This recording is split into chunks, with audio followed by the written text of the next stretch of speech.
Hello, boxing fans around the world. Thanks for joining me once again here on Talkin Fight for another episode of Boxing News Today. And we do have a lot to talk about, but I'm going to highlight a few items off the get-go here. Let's talk about Teofimo Lopez and how he has landed in hot water in a very big way. And it kind of depends how you look at it, I suppose. Obviously, there's both ends of the spectrum to evaluate here, but he's either got himself in really hot water, and on the other hand, he might be able to talk his way out of it. But as let me just recap what happened. So basically, the former lightweight king Lopez basically was on a talk show, and that was called the Punch Drunk Boxing. It's a YouTube channel, basically. And it's not what we might call kind of like our shows, informal, fun. And I guess they got him talking. So at the end of the day, he said, with respect to any upcoming clashes and with respect specifically to Josh Taylor, he said, before bringing race into the discussion, which is how he landed in the hot water, he said, "This is my last fight on ESPN. If they want the black fighters, they can keep them." So the fellows who were interviewing him made no attempt really to have Lopez clarify his statement about black fighters, nor did they challenge him on it. Okay. So, of course, it went a little further than that. Now, the boys who run the channel obviously edited out because they must have been notified that that was slightly racist. And so they took it out. And that's if you're being generous here. Lopez's remarks are ignorant to the point of being racially insensitive, and you could quite fairly accuse him of being just flat out racist. But anyway, the remarks got taken down, and by then, though, the cat was out of the bag, so to speak. It was reported on social media, and in fact, reported last week, not only here on the news show, as you all know, but also on the Friday night panel, we discussed it as well. So the cat was out of the bag, and now he's in a bit of hot water. So when listening to Lopez make those remarks, it's hard to ignore the subject that he resents, the fact black fighters such as Devin Haney and Shakur Stevenson, who are receiving a significant push from both Top Rank and ESPN. So Lopez went on to make another comment during the same interview that caused concern as well. And he explained how professional boxers can take someone else's life in the boxing ring and get away with it. He meant, he could kill someone, get away with it, and said that this is cool. It was chilling to hear him say that, by the way, when what he means that is if a boxer dies as a result of a fight, the other boxer will not be prosecuted for their death, providing there's no evidence to suggest they intentionally tried to kill someone, seriously injure them. Anyway, Lopez's comments about black fighters could be explained away as miscommunication, but there's no such no such way to reframe this. He is clearly lauding the fact that he could take a life with no legal repercussions, just as when Deontay Wilder spoke of wanting a body on his record. There should be outrage over Lopez's comments. There should be some sort of investigation into his mentality. While it may be just a young fighter speaking before thinking, any credible boxing authority should know for sure that Lopez has no desire to kill someone before letting him anywhere near a boxing ring. Whew. Anyway, on to other news. It was reported that the recent Gervonta Davis-Ryan Garcia fight did a big business. And a website, boxingscene.com, claimed the Showtime pay-per-view broadcast did roughly 1.2 million buys in the U.S. alone, which blows the initial estimates out of the water. Those involved in the fight were apparently expecting anywhere between 450,000 and 750,000 buys.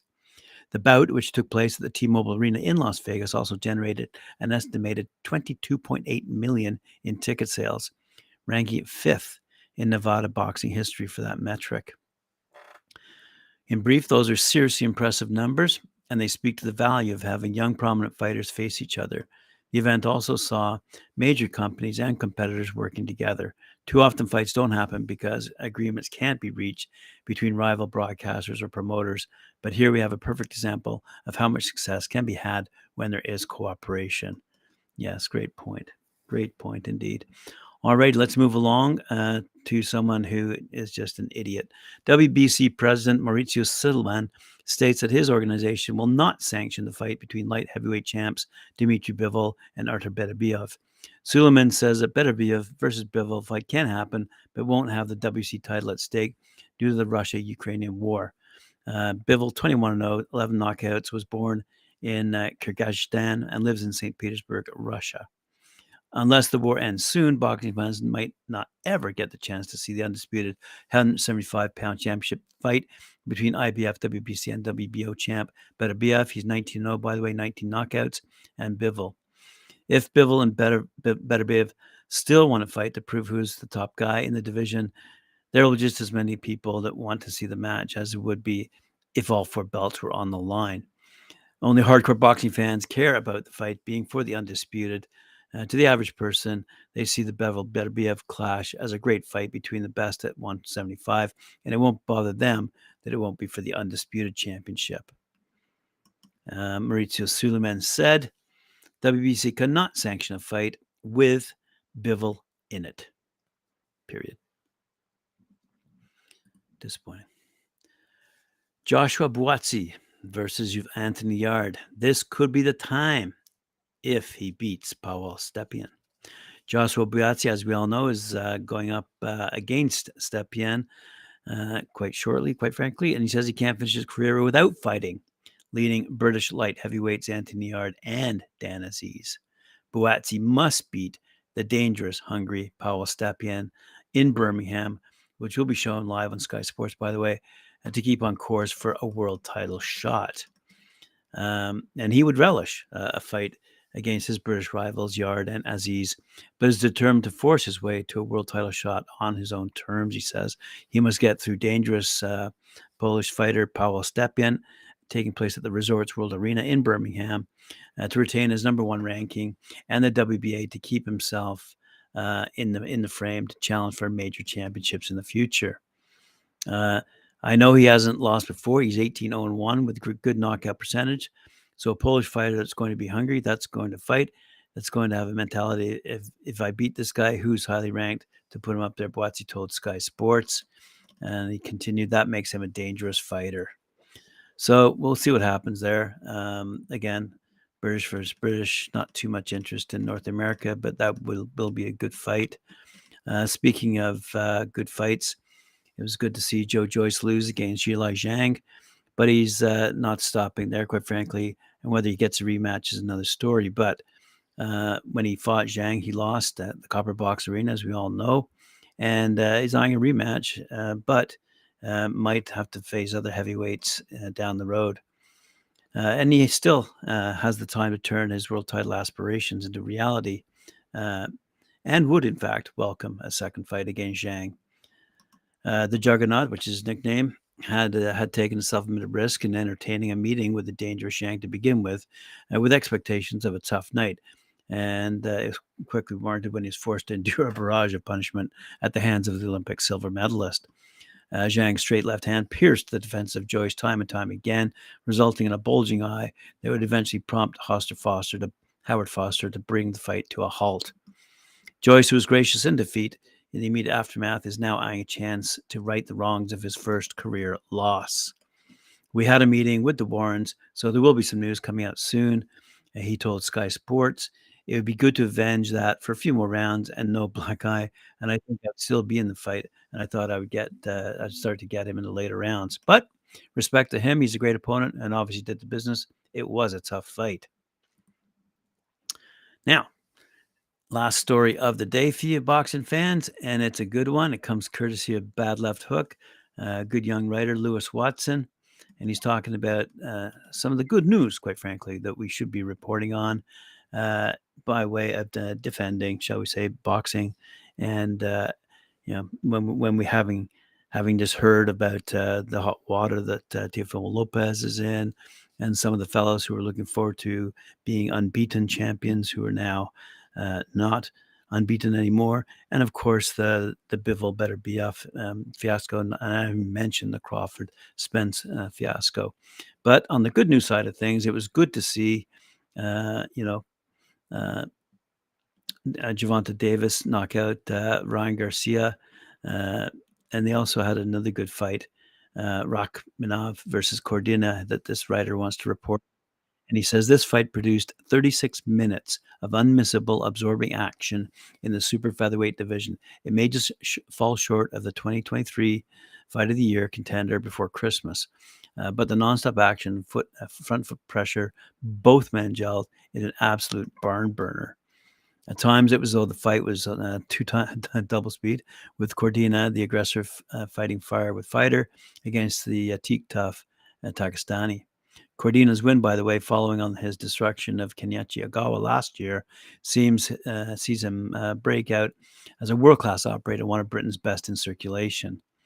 Now, we don't often report on the Bridgerweights, but here's a good brawl that took place, and it ranks number 3 good news story from this writer. He said, from the technically brilliant to the bomb-slinging Bridgerweights, the less said about this new weight class, the better. But Lukas Rozansky and Alek Babic reminded us just how bonkers boxing can be if you strip it back to its basics.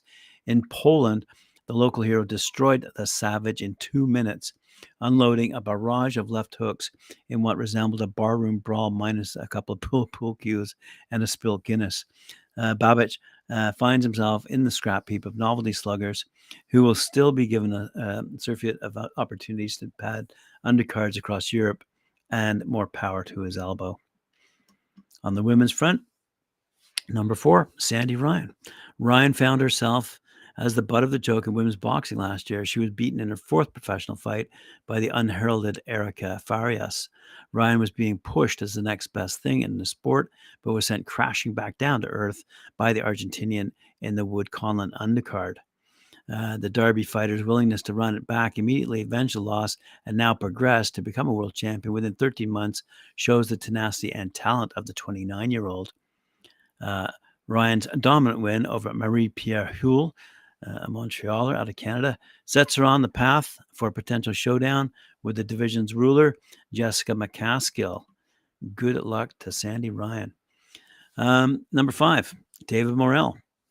I know that our very own preeminent pundit on pugilism, Scott Christ, has been very high on Morrell for a while, but it's worth underlining just how fun his future looks. He blitzed through late replacement Yamaguchi Falcao inside a round, now recording 7 of his 8 knockouts in the opening 4 rounds. The former youth world champion for Cuba is being moved fairly quickly, and the talk of him fighting David Benavidez next is only going to gather more and more pace as the year goes on.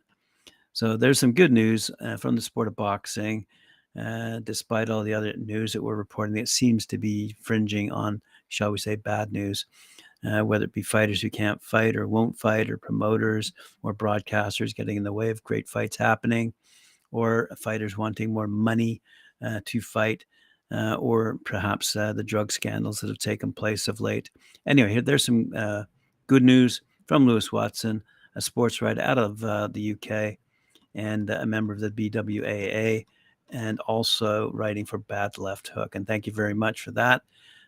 And thank you for joining me, boxing fans. Appreciate it very much. Remember to like, share, subscribe, hit that notification bell. We'll see you later on at 4 p.m. when I join Mike Orr and Cedric Ben for their show, Knuckle Up.